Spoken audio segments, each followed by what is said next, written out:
Magandang umaga, Pilipinas. Magandang umaga sa lahat ng mga kababayan.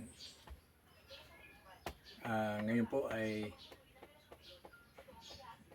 maglalad ako at pag-usapan natin ang patungkol sa isang topiko na napakalaga po sa buhay ng tao, na lagi po natin nabanggit, lagi pong sinasabi. Halos kung wala daw ito ay wala tayong kaligtasan. Okay, ito po patungkol sa salitang pananampalataya. Napakadami po ng mga pag-uunawa o pagpapakahulugan ng salitang ito ng pananampalataya. Nasabi po natin na minsan madalas po nating ipinangalan yan na tayo po naligtas dahil sa ating pananampalataya. Minsan din pong nasabi ko na kapag ginamit natin yung talata na sinasabi na Ephesians chapter 2 verse 8, 9 na nagsasaad patungkol sa pananampalataya, ang sabi nga ng karamihan o ng ating pagkaunawa ay tayo po'y naligtas dahil sa pananampalataya. No, kung gawin natin ang tamang pangkahulugan ng salitang dahil, ay yun po ay nagresolba ng cause and effect relationship. Cause and effect. So, kapag dahil, ang sagot diyan ay yung nangyari, yung cause, no? So, ano ang cause? Ang sagot natin dahil. So, speaking of the cause, now, kung basahin natin ang Ephesians chapter 2 verse 8, baliktad man sa pag-intindi ko ang pagkaunawa natin. Kasi ang sabi ng Ephesians 2:8, okay, ito pong sinasabi, sapagkat dahil sa kagandahang loob ng Diyos, kayo ay naligtas sa pamamagitan ng pananampalataya. Okay, sa ganung pagkaunawa lang natin, hindi naman kinakailangang palaliman pa ng interpretasyon. Dahil sa kagandahang loob ng Diyos. Hindi man dahil sa pananampalataya. Pero kapag sabi natin, naligtas tayo dahil sa pananampalataya, parang binaliktad natin ang bersikulo. Hindi po dahil sa pananampalataya naligtas ang tao. Ang tao ay naligtas dahil sa kagandahang loob ng Diyos. Klaro naman eh. Kahit anong pagbasa mo dyan eh.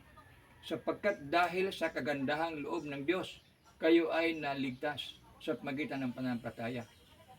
At ang kaligtasan ito ay kaloob ng Diyos at hindi sa pamamagitan ng inyong sarili. Hindi ito bunga ng inyong mga gawa, kaya't walang dapat ipagmalaki. So, ito'y kaloob ng Diyos at hindi sa pamamagitan ng sarili. Dahil sa gandang loob ng Diyos. Dahil sa kayo naligtas sa pamamagitan ng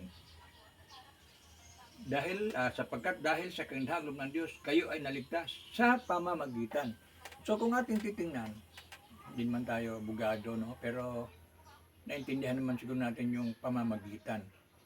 Yung namamagitan doon, yung sinasabi, para sa akin, it serves as a confirmation of that salvation. Yung ating pagtanggap, yung ating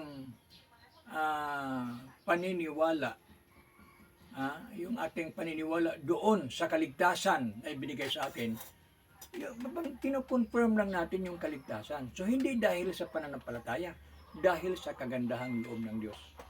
It's a very clear verse ang sinasabi ng Biblia. Pero ganun pa man, siguro bahagi nga talaga ang pananampalataya because kung hindi mo pinaniwalaan yung kaligtasan, hindi naman ito nag-i-epekto sa iyong buhay.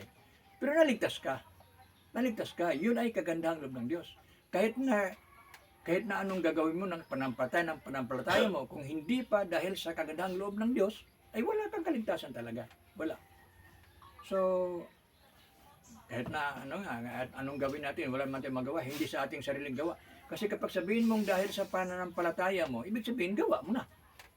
Bakit? Kapag nananampalataya ako, ibig sabihin gawa mo. Hindi mo gawa ang kaligtasan. It is the work of grace. grasya. Okay, so doon lang ay ano lang yun ha, paliwanag ko lang. Ngayon, dito naman tayo sa pag-unawa natin sa salitang pananampalataya, faith. Now, para sa akin, hindi po natin pwedeng pag-ibahin ang salitang faith at saka mayroon itong correlation sa salitang vision. When we say vision, this is meant to be seeing the invisible future. Para bang kapag ikaw ay mayroong pananaw, para bang nakita mo na yung bukas, yung mga mangyayari. Yun ang vision. Now dito kung pagbasa natin ang Hebrews 11:1, ay halos-halos buong kapitulo ng Hebrews 11, ito ay nagsasaad dito ng mga katagang pananampalataya, lahat-lahat ng mga binabagit dito.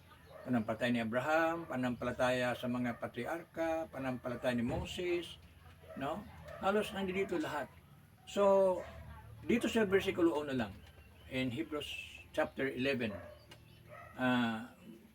kung bibigyan natin ng pansin to, now faith is the substance of things hoped for, and the evidence of things not seen. Okay.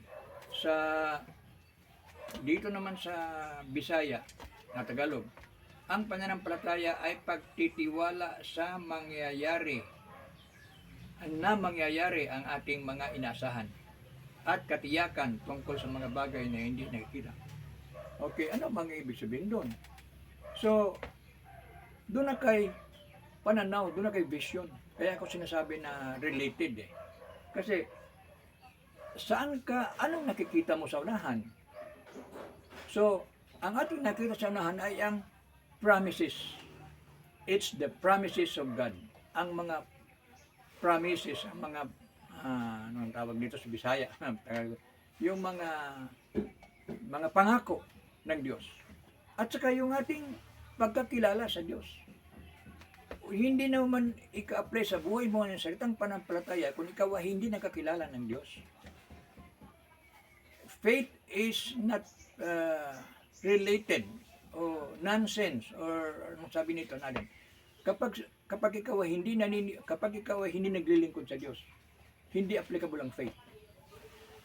Wala pong faith na sinasabi. Kung mayroon man, siguro, pwede man nating i-apply ang salitang faith, hindi lang sa Diyos.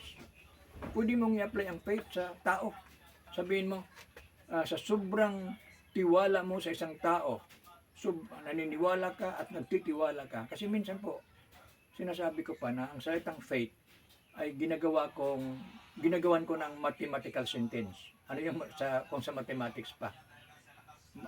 Faith is our belief plus our trust in the Lord. That is faith.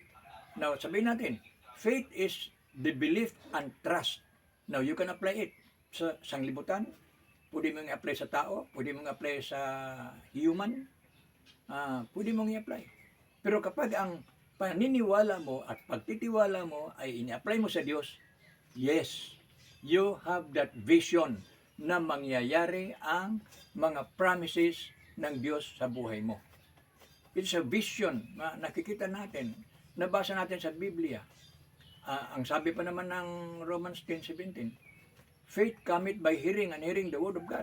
So meaning to say, kung wala ang word of God, there is no such word as faith na darating sa buhay natin. Because the word faith cometh by hearing and hearing the word of God. So, sa ating patuloy na pakikinig ng salita ng Diyos, sa kadarating ang faith ng tao. Now, ano doon ang makita natin sa Word of God? The promises of God. Ano pa? Yung ating recognition sa power ng Diyos. Yung ating pagkilala sa Diyos. Yung ating pagtitiwala sa Kanya. Doon ka, itinitiwala mo, naniniwala ka doon sa sinasabi ng Biblia, at ipinagkatiwala mong sarili mo, hindi ka na sa Diyos, pinagkatiwala mo ang sarili mo sa Diyos, sa kanyang mga promises. That is faith. Tingnan nyo faith is the assurance of things hoped for. Mayroon bang inasahan? Hope. Diba? Hope for. Ano ang inasahan mo? Ang inasahan mo. Ano ang inasahan natin? So ang inasahan natin ang salita ng Diyos. Yung promise ng Diyos. Yung para bang Hindi pa nangyari sa atin, hindi pa natin nakikita. Yung mga pinapromise niya, hindi pa nakikita, pero nagtitiwala ka. It is the evidence of things not seen. Ebidensya o prueba, it is a facts. Facts. Ginawa mo ng totoo na nangyari na ang mga bagay na hindi pa. Para pang doon ka na, sumakay ka na. That is faith, no? So, kasi pagsabihin natin, pwede naman natin i-apply yan ang faith sa, nasabi ko pa, kuna, na pwede natin i-apply ang salitang faith sa tao. Kapag sobrang pagtitiwala mo sa tao, ito pa, ito pa. Yung sobrang pagtitiwala mo sa, halimbawa, yung sakit mo, mayroon kang sakit, no? Ngayon, ang ginagawa natin, ini-apply din ang faith natin sa sakit Wala kang, hindi ka nagpapadoktor. Umiinom ka ng gamot. Nagtitiwala ka doon na sa pangitan ng gamot na yun, nag-trust ka na doon, naniniwala ka doon na ang gamot na yun, at hindi ka naman pwedeng maniniwala kung wala kang nakikitang wala kang dapat pagkatiwalaan doon. So mayroon kang pre-knowledge o mayroon kang through the word, no? Halimbawa, yung babaeng nagkaroon ng hemorrhage ng 12 years sa Bible. Ang nabalitaan niya, narinig niya na mayroong Kristo na gumagawa ng himala, gumagawa ng tinapay, o nagpagaling ng mga may sakit. Ngayon, nung marinig niya yan, at narinig niyang coming patungo doon sa kanila, ang Panginoon, sabi niya, siya ay pupunta at makahipo man lang daw siya ng laylayan, ng damit na yun, siya ay gagaling. Hindi pa niya nakikita, narinig niya, pero na mayroong ganun. Mayroon siyang hope, mayroon siyang inasahan doon. Kaya ngayon, nung nahipungan niya, nung gumaling siya, ang sabi ng Panginoon, you are healed because of your faith. Woman, you are healed because of your faith. Kita ka? So, may inasahan siya. Pero kung hindi pwede ang i-apply ang faith, kung wala kang nakikita, wala kang narinig, wala kang inasahan, wala. It is the evidence of things not seen. It is a facts of things na not yet happened. Hindi pa nangyari sa iyo, nangako ang Panginoon sa iyo na ikaw ay sasamahan niya hanggang sa kaululian ng mundo. Kapag ikaw ay sumabatay sa Kanya, samahan ka niya. Naniniwala ka doon, nag-trust ka doon, naniniwala ka at nagtitiwala ka. As if na it is a fact sa buhay mo na gagawin talaga ng Diyos yun sa buhay mo. So yun ang faith. Ngayon, minsan kasi medyo magiging baliktad ang ating pag-unawa doon. Mayroon kasing sasabihin kong sobrang faith. Yung sobrang faith doon, yung bang tingnan mo, yung bang tinasabi natin wavering, yung bang nag-aalinlangan, hindi faith yun. Kasi ang faith kasi ginawa mong facts, it is the assurance of things not seen. Now, ito nakakatawang experience ito. Ikwento ko ito. Mayroong isang tao, nagsalita siya. Speech, no? Nag-deliver siya ng speech. Pero ang taong ito ay mayroon siyang sakit na migraine. Pero yung common na sakit ng migraine, lagi siyang may dalang gamot, tableta dito sa may bulsa niya, sa damit. Na every time na sumakit yun, kakain lang siya noon, iswallow lang niya yun at gagaling siya. Now, there was a time na he was invited as a speaker. Ngayon, nasa kalagitnaan ba naman ng kanyang pagsasalita, ay biglang sumakit ang ulo niya. So, mayroon naman siyang daladalang gamot. Ay kinuha agad niya at tinitake niya yung gamot. At gumaling siya. Patuloy siya nagsasalita. Matapos po siya nagsalita, ay sinabihan niya yung kanyang asawa. Sabi niya, mahal, pakitahingan ng butones ng damit ko doon sa may collar kasi natanggal. Saan mo na ilagay yung butones? Sabi niya, doon sa may bulsa ko, sa damit. Hanap yung asawa niya, wala naman ditong wala ditong butones. nailagay ko dyan kanina. Kanina ko pa lang, nandyan yan. Sabi niya, wala. Mayroon akong nakita dito, butones. No. Meron akong nakita dito, gamot, hindi butones. So, ibig sabihin, yung nainom niya habang sumasakit yung ulo niya, butones ang kanyang nainom. At gumaling yung sakit niya. Dahil sa na-experience niya, naranasan niya, na sobrang pagtitiwala na niya ang gamot na yun ay yun talaga ang inasahan niya. Lagi niyang dala-dala. Hindi niya, maliman ang kanyang nainom, pero yung pag-asa niya, paniniwala nandun. Gumaling siya. No, it's a joke. It's a joke. Anyway, ako, personal experience ko ito, sabihin ko sa inyo, hindi man akong manggagamot. This is my personal experience. Nung ako'y nagtuturo sa, totoo ito, true story ito. Nung ako'y nagtuturo sa Buena Vista Elementary School, Palawan, meron doong kapitbahay ko na albularyo na in-advisean ko siya sa anong gagawin niya. Sabi ko, ito siguro, ma-advise ko, painumin mo ng tubig. At saka yung tubig, ginawa ko, sa pananampalataya ko, pinanalangin ko yung tubig. Pinakita ko sa kanya, nanalangin ako sa tubig. Pagkatapos, sabi ko sa kanya, tuwing maggamot ka, bago ka maggamot, painumin mo ng tubig na to, at every time nga uminom siya, dito kayo uminom. Alam mo nangyari, siya mismo nagsabi sa akin, na sir, gumaling yung tao na may sakit. Secondly, true story pa rin to. Kasi meron akong mga ID, being the president of the Church of God, meron akong mga IDs na ini-issue sa mga manggagawa ko. Ngayon, one time, sinabihan ko siya, sabi ko, wag kang, yung albularyo, sabi ko, wag kang maggamot ng pupunta ka dun sa bahay nila, kung saan ka tinatawag, kasi wala kang lisensya. Pag mamatay yun, delikado ka, pwede kang akusahan doon kasi wala ka namang lisensya. Ngayon, sabi ko, kung mayroong pumunta sa bahay mo, sige, tanggapin mo. Anyway, pwede ka naman, kung mamatay man yun, sabihin mo, hindi ko naman kasalanan yun kasi nagpatulong na siya sa akin, tinulungan ko lang. Ngayon, para magiging safety ka, bibigyan kita ng ID. Ang ID na ito sa aking organization, na aking simbahan, na ikaw ay missionary na manggamot, healing lang kaning pananalangin. So, binigyan ko nga siya ng ID. Ngayon, alam mo kung ginawa niya, tuwing may sakit, ginawa niyang status ko. Kinuha niya yung ID niya, na nilagay sa kanyang liig, at kung alin yung sakit ng tao, doon niya nilagay yung ID. At sabi niya sa akin, sir, napakabisa ng ID yung binigay mo sa akin, sir. Gumaling yung sakit. Kaya, so much kwento patungkol dyan. Sa totoo, nangyari yon, experientially speaking. Now ngayon, kaya ko sinabi kanina, yung faith na ito ay pwede mong i-apply sa demonyo. Pag naniniwala ka sa demonyo, yun. Kaya nga, hindi lahat ng mga sinasabi natin gumaling, pinagaling ng Panginoon. Gumaling siya, sa demonyo siya. Sa demonyo siya hihingi ng tulong. At dahil sa kanyang pagtitiwala doon sa demonyo, gumaling siya. Akin lang yan, akin lang yan. Personal ko yun na pagtitiwala.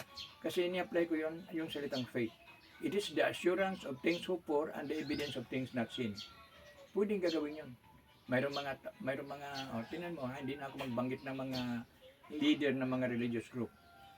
Maraming mga leader ng religious group na sinasabi nilang makapangyarihan na ginagamit lang nila ang pangalan nung gumaling din nila sa kanilang may sakit.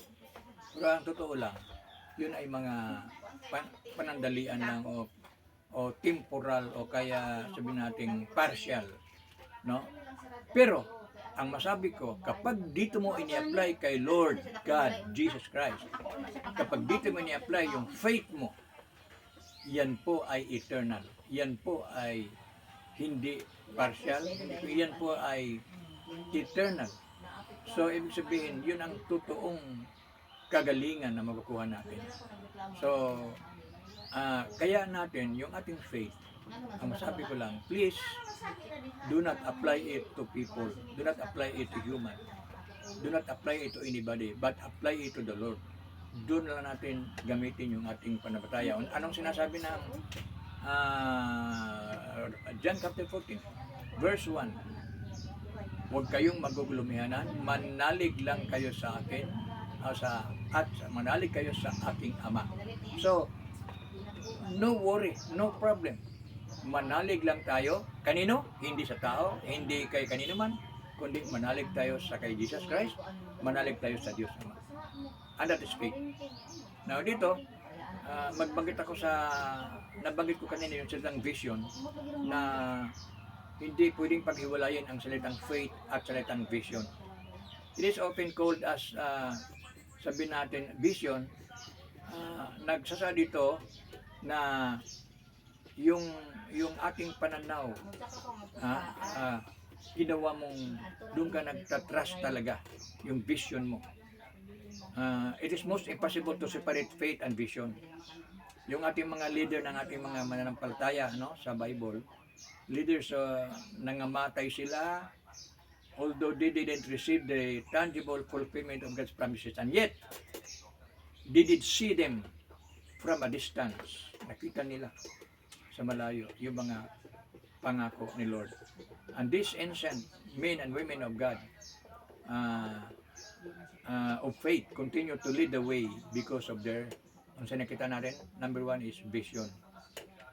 Kaya sa atin, importante yung vision, yung panlantaw, pananaw. Then, after that, nung nakita mo yung pananaw mo sa unahan, you should have that confidence. We should have that confidence of the promises na sinasabi natin. Be optimistic of the promises of God. Be optimistic. Another is the word, pwede kong i-apply dyan o isama dyan yung salitang hunger. Yung bang parang uhaw ka na mangyayari agad, atat na gutom ka. Ha? Gutom ka na gusto mo nang makuha kasi nakita mo na eh. Gusto mo nang kainan. Ngayon, it will be finally resolved. So that faith, that vision, meaning seeing the invisible future, trusting, believing, and trusting. In short, to me, in my mathematical sentence, as I have said a while ago, that faith is our belief and our trust. In Tagalog o in Filipino, ang pananampalataya ay paniniwala plus pagtitiwala equals pananampalataya. Good morning to everyone.